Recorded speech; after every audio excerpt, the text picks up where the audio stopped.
Welcome to Bella Vista Gardening. I'm Jerry Horner, and today with me is J.B. Bertello. And we are very pleased to have you today because you're a very busy person. And J.B. is a member of the Bella Vista Garden Club, an officer in that organization. She's in the Benton County Master Gardeners. She's in the Benton County Master Naturalist, and just spends tons and tons of hours working on gardening events and so forth. So we're very lucky to have JB with us today. We're going to be talking about vegetables, and she's a great vegetable gardener. And also we're going to be talking about what to do in your garden in April and the upcoming events, because April becomes a very busy month. We're really busy in April getting ready for the spring season. And Mother Nature has not been good to us sometimes in April, and we have to delay some things till May, but so far so good. But since we're talking about vegetable gardening in April, I thought it would be good to see a Take Root program that Beth Strickland provided for us through Master Gardeners, and it's about how to grow asparagus. And so we can see how she recommends we grow asparagus. So let's see what she says.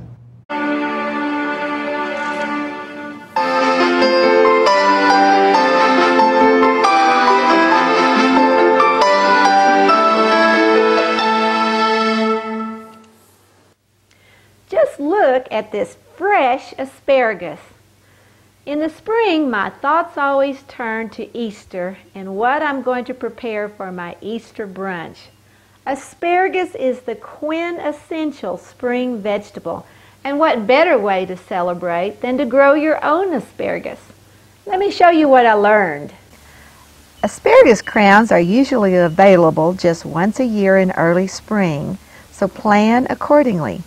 Purchase one of the improved varieties of asparagus, such as Jersey Knight, which are disease resistant and produce almost twice as many spears per plant.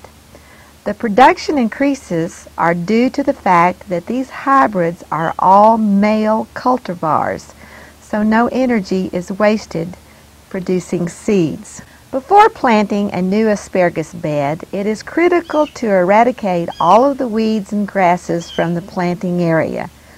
Asparagus plants will not tolerate weed competition, so make sure you are committed to caring for your asparagus before you start. Asparagus is best planted in full sun with a soil pH of 6.4 to 7.5. In my case, it was necessary to build a raised bed. We built a 10 by 4 foot raised bed with 12-inch sides. We dug out the inside of the raised bed to a depth of about 6 inches and mixed the existing topsoil with shredded leaves, compost, and sandy loam. Dig a trench along the bed about a foot wide.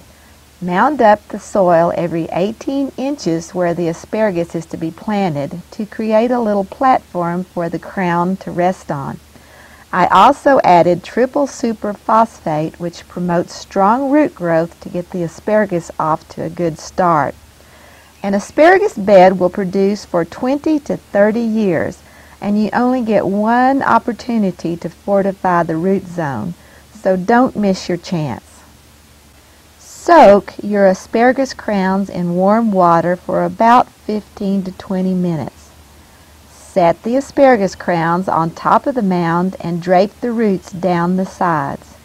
The tops of the crowns should be approximately 6 inches below the soil surface. Backfill the area until the crowns are covered with about 2.5 inches of garden soil, and then water in well. Even if you have a light frost, the crowns will be protected. Over the next few weeks, as the shoots begin to grow, add more soil until the trench has been filled back up and level with the soil surface. The first year after planting, you should let your asparagus plants get established. Let the fronds unfold and put all of their energy back into the root system. The second year after planting, you can begin to harvest your crop. Once the harvesting season has ended, which is usually in late spring or early summer, allow the spears to develop naturally. The healthier the fronds, the more energy the plants will have for next year's harvest. Just look at this beautiful asparagus quiche. What a great addition to my Easter brunch. Well, that's how you grow asparagus. So I haven't tried that yet, and I noticed she had one of the varieties was Martha Washington asparagus, and that was available at one of the box stores recently. So Martha Washington asparagus is a great variety to have in your garden. So, but I think you're the vegetable garden expert. I don't grow vegetables except maybe some tomatoes and some herbs, but JB is a great vegetable grower, so I think you've got some words of wisdom for us. Well, I hope so. I really am kind of new to this, but not. Because I grew up with two incredible pairs of grandparents who did vegetable gardening, and that's how they ate. Right. You know, they didn't That's go how to they the store. survived. That's it. Right. So all those things that now that I'm retired that I saw as a child are coming back to me. That's great. The important thing, though, is I live in the Ozarks still, and we have rock here for soil, and pretty much in Bella Vista. Raised beds are the way to go. Right. I believe they're the way to go anyway for a lot of reasons. They help with weed containment. They make it easy to work. You don't have to walk around in Well, your you can garden. really control your soil You better, can. too. You can totally do that. And we do have one master gardener who has raised beds in her raised beds. Yes, we do. So, Susan, she's absolutely. She does a double duty there. She does. You can decorate with them. They can become art. Right. But recently, to get me started for the spring, I had Birdsong Gardens, who's right here in Bella Vista. That's a new nursery here. Come out and build. I have 10 beds already, and he built me 4 more 8x4s. So I've started already a strawberry bed, which I've got going. My granddaughter was born on the 23rd of March, so her name is Tatum, so I planted taters for Tatum. And so those are out. Usually, I think my grandfather did those on February 14th, but and then some people do them on St. Patrick's Day. Right. But my taters are on the 23rd of March. Berries, it's time to put out new berry bushes. I've added more berries to the already existing ones And I they do have. have some dwarf blueberry bushes now Yes. that are very good. Yes, yes. Oh, and recently, or last year, when I grew up, they had gooseberries. And apparently they're kind of hard to come by anymore, but I have gooseberry bushes. Oh, and my grandmother used to make gooseberry pie. Aren't they wonderful? They're wonderful. I love it. Yeah. But the other thing, you know, after you get your beds all prepped and all of that, the important things would be, of course, care and maintenance. But let's talk about companion planting, because it's a passion It's for me. important, too. It's important. You know, a lot of people think that, I'm going to just see what you think about this. A lot of people think that dandelions are weeds. Okay, well, to some people they may be. But dandelions are actually edible, and planted with certain herbs, they can increase the aromatic quality of those Really? herbs. Did you know that? No. It's all coming back to me. That's good. So they're only a weed if you consider them to be a Right. weed. You probably don't want them in your yard, but it's You don't all want it in right. your lawn, but No. you can put them in your herb garden. Absolutely. There are some other herbs that actually are really good to benefit the atmosphere and the environment. And those would be lemon balm, for instance, marjoram, oregano, or oregano, as we say in Europe, and stinging nettle. They also add proper nutrients to the soil, but they just as much get rid of bad bugs. The pest? The Right. pest, Okay. absolutely. And then you talked about sister planting. Yes, this year what I'm going to do for the first time is it's called the Three Sisters. And the way that works, it's an old Indian way that they used to grow. And what happens is you have 3 different plants that grow together that each support each other. So the first thing you would do is plant a ring of corn, and you can make this as big or as small as you want, because mine's going in my 4x8, so it's going to have to be that. You let your corn get up to be, I don't know, maybe that high, And then you, around your corn, you would plant beans. So you do this at the same time, after the corn gets After that the high. corn gets up about this Then high. you plant the beans. And then you plant the beans. Now what the beans are going to do is add nitrogen to the soil and actually make the soil better. As soon as they get up just a little ways, then you would plant some sort of like a gourd or a squash or a melon. And that covers the ground and it's almost like mulch and protection. So it's like weed control. Absolutely. So Wonderful. those three work together. And it's called the Three Sisters. Oh, I bet that would be a pretty garden, Yeah, too. yeah, I think it might All be. the different textures and different heights. Yes. Now there are some, there are lists and lists and lists of what go well together. But for instance, pole beans and beets, you never want to put near each other. However, you could put bush beans and beets together. Now, who knows the difference? I'm not sure anybody really knows why that works and why it doesn't, but it's been observed that works. So do you have a book that you recommend that has all this information? You know what? I have lots of books, but one of my very favorite ones is How to Grow Vegetables. And this I got from Calvin Bay when I took his organic gardening class down in Fayetteville. He's amazing, in case nobody knows about Calvin Bay. But it's written by John Jevers. I think that's how you say it, Jeavon, Jevon. Been published since 1972-ish, and it keeps being published. But it's like the book. It's like a Bible. It is for organic gardening. That's great. So and you really need to be organic. You do. When you talk about vegetable, gardens. I'm pretty much against anything that's GMO, so I'm trying very hard to get back to where I don't have to worry. Even my seeds, even the seeds you choose are important. It's harder to find, I think, the seeds that are not altered. That's right. So you have to be careful where you get your seeds.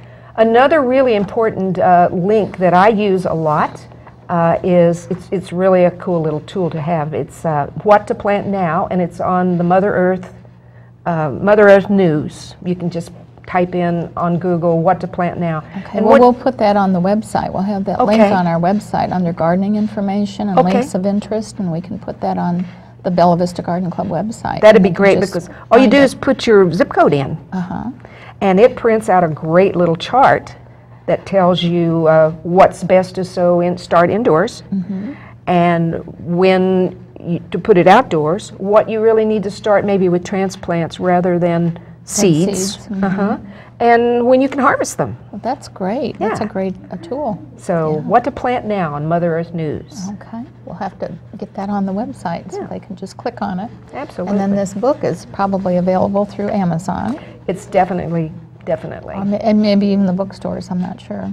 I would imagine, especially since Calvin is down in Fayetteville and he promotes this book. He promotes the book, right. Very much so. Now, the other vegetables you grow, what vegetables do you grow? Well, I do the basics. Tomatoes always, making sure that I try to use heirloom and ones with good flavor. Cherry tomatoes are really amazing. This year I'm doing yellow ones. I hadn't tried those before. But Mother Nature's kind of fickle. So some years you're going to get really good crops of tomatoes. And the next year it's going to be like, really? But I do cucumbers. Those are easy to grow from seed. And believe it or not, my dog goes out to the garden and picks a cucumber and eats it. Oh, really? I know. And then I do green beans, red peppers, or green peppers, red pepper, all kinds. The jalapenos are, being from Texas originally, I'm kind of liking the hot stuff. Just every year, and onions, always. Onions are already out. They're already in the ground. Yeah, well, the garlic you put in October, so that's already in. I kind of already planted mine in October. Yes, and that's a perennial, so if you plant it once, you're good. But you know what, I really love lemon balm, and that herb comes back every year and gets bigger and bigger and bigger. But not only is it beneficial to the garden, but the leaves from it are really good to just put in water and have a nice flavor to your water. A little flavored water. Right. Now, what do you do about pest control? Well, again, I try to use companion planting, which helps a lot. But an example would be, if you have squash, sometimes you get those own really cool knot squash bugs. Right. And you can do a couple of things. I don't really like to spray, but you can actually take a container of something bright, yellow usually, and put it on the ground next to it, like a box or something, and turn it upside down. And at night they'll go under there and sleep for the night. And in the morning you can just get it, squash them.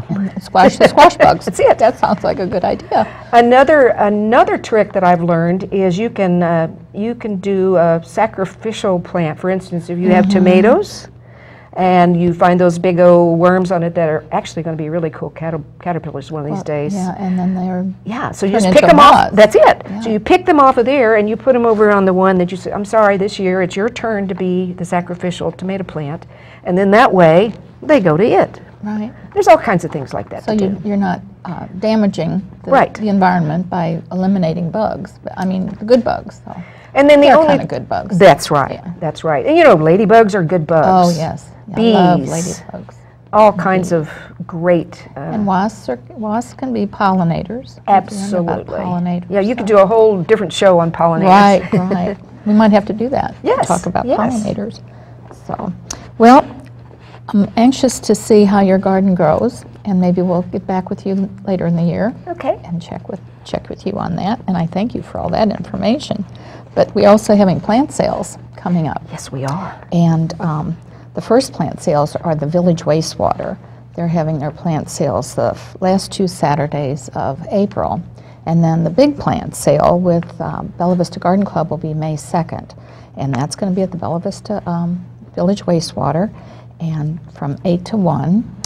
And we will have perennials and annuals and just about everything you can think of. I don't think we'll have too many vegetables, but we'll have some good plants at great prices because they all come from our gardens, so we know they grow here. Right. And then Compton Gardens has their plant sale when there's mainly native plants. They really specialize in native plants, and that's going to be also on May 2nd from 8 to 1. So after our sale, you can go for their sale. And then Bentonville Garden Club has their sale also on May 2nd on the square in Bentonville. And then the Master Gardener Garden Expo is something they just started last year. This is the second annual event. And this year it's going to be at the First United Methodist Church right off the square. And they're going to have a great expo this year. They have Janet Carson coming from Little Rock. She's the big guru of everything. She's my walking encyclopedia. Exactly. She's from Little Rock. She's in charge of all the master gardeners across the state. And I think she has 3 different seminars, like at 9, 9:30, 10 o'clock. So there's different seminars she's having in the church. And then they have plant sale starts at 8, and some of these other things. Plant sale starts at 7 early in the morning. And then other things, they're having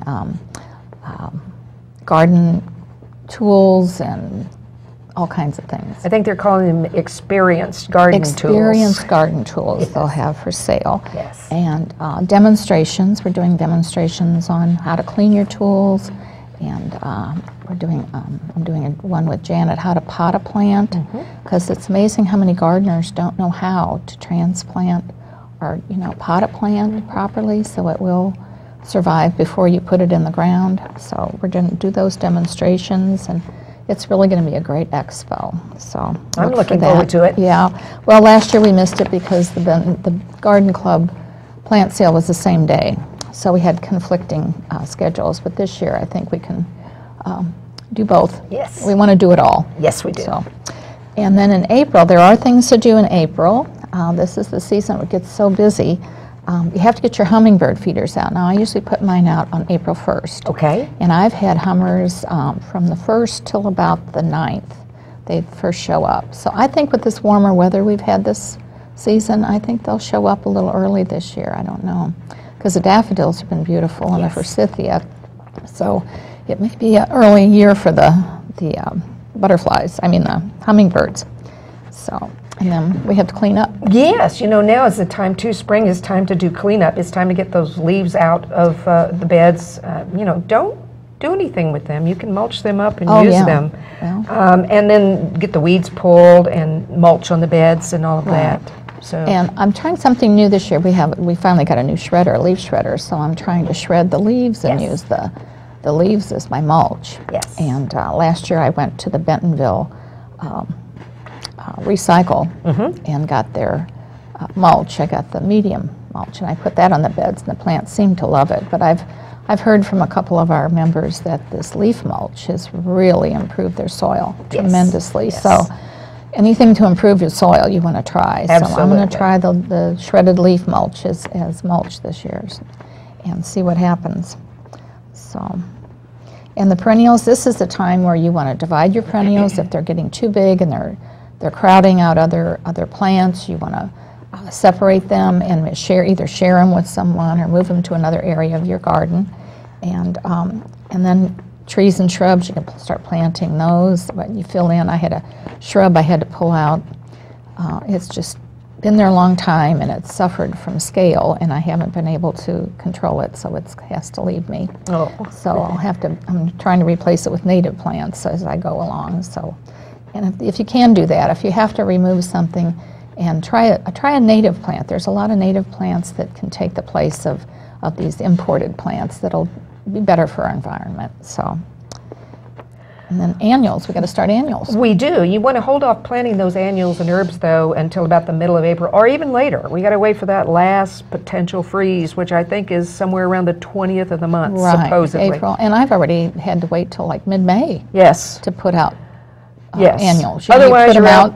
You take them back in the garage at night, and you put them out in the day, and you take them back in the garage. So. Yes, and then you can, cover them, but that's a lot of Yeah, trouble too. yeah. There's still many nights that are in the 40s, and they just don't like those cool nights at all. No, they have to be at least in the 50s at night, or Yes. they're just going to sit there and not do anything. But you can start seeds now indoors and on some outdoors already. So. There's some. Okay, and the bulbs, the daffodils, like I said, have been beautiful this year. And you have to leave that foliage after the daffodils die back, and you trim them down, take off the spent blooms. Leave that foliage on there until it turns yellow or brown, because that's what feeds your bulb. That goes into your bulb, and it forms your bloom for next year. And that's what fertilizes your bulb. And it does help to put a little bone meal on your daffodils and your bulbs after they, when they're blooming. But that's how they really survive, is leave that foliage die back. Any bulbs? Any bulbs. Okay. Yeah. And then you can plant your dahlias this month. And if you plant them, be sure and stake them, because when they come up, you won't know where they are, and it's good to stake them. So. Right. Well, some of you may be wanting to get some of your house plants outside too, and for me, I coming from Texas originally, I brought a lemon tree with me, so I've kind of got it out on the deck, trying it out. But and some of the house plants later, like your aloe, I always bring my aloe in. I don't leave it in. It's good to watch it. You need your temperatures, your night temperatures, your day temperatures to be 50 or above. Yeah.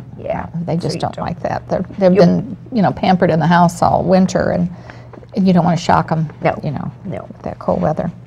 And no lawns. Now you have to fertilize your lawns. You want to wait until they green up. About 2 weeks after they green up, you can fertilize your lawns. And mine's not quite early, not quite on dormancy yet, the Bermuda and the zoysia. So they're coming along, but just wait a little bit on fertilizing them. So. And then roses, your new growth is already shooting out. Oh, yeah. Some of the roses from last year, if the flowers are going to be as beautiful as the foliage, it's going to be awesome. Fertilize established roses, but be sure to water before and after. Oh, yeah. They need that. And then watch for black spot and treat it early. Right. Or do you treat your black spot? Well, you can treat it with cornmeal. Yeah. Oh, good. It's a natural a treatment for black spot. I really don't like to use chemicals, but sometimes you just have to if it gets really bad. I'm trying to maybe weed out some of the hybrid teas that have problems with black spot and put in some of the knockout roses and things that are a little easier to take care of. But exactly. You can also use baking soda and water. And I think if you alternate the baking soda with the cornmeal, you get a better result if you alternate. What proportions with baking soda and water? I think we got something on the website with that. Oh, with good. Okay. With the how much to use of each. See, I'm learning from you today, too. We all learn from each other all the time. That's right. And I know Tony Lacossi, our garden club member that is into really organics. He's really taught us a lot about using organics instead of the chemicals, which we have to get away from. We're killing our good insects, and it's not a good situation. No. So we have to get away from those chemicals. They didn't have chemicals in the 20s and the early part of the century, and they had wonderful gardens and they had wonderful vegetables. So we can live without those chemicals. So. Well, and the nutrients from the vegetables, if you don't use those chemicals, it's all about the nutrition of what you're growing. Right, and that comes into nutrition. So. That's it. So anyway, for more information on what to do in your garden, you can go to the Bella Vista Garden Club website. We have a link, and it's bellavistagardenclub.com. And if you click on gardening info and then click on links of interest, you'll find a lot of different links there. And some of these links we talked about today will be there. And there's also a University of Arkansas garden calendar that you can go to, and it'll tell you, what to do in your garden for the month. And it's a great little link. And the next Bella Vista Garden Club will be held on April 22nd, which is the fourth Wednesday of the month, and that's at the United Lutheran Church, Cooper Road in Forest Hills. And we have 11 o'clock, we have a little social time. 11:30 they start a little meeting, and then at 12 o'clock we have a little light luncheon that's prepared by the members. And all guests are welcome. We always welcome new guests. And I think the program this month is wonderful. Awesome. Yes. And you've done our programs this Yes. year. You've had set up some wonderful programs for us. It's going to be Dawn Denton, who is a Benton County Master Gardener, and she also has her landscape company, Gardening by You and Me, and she has programs called My Plant Hall of Fame.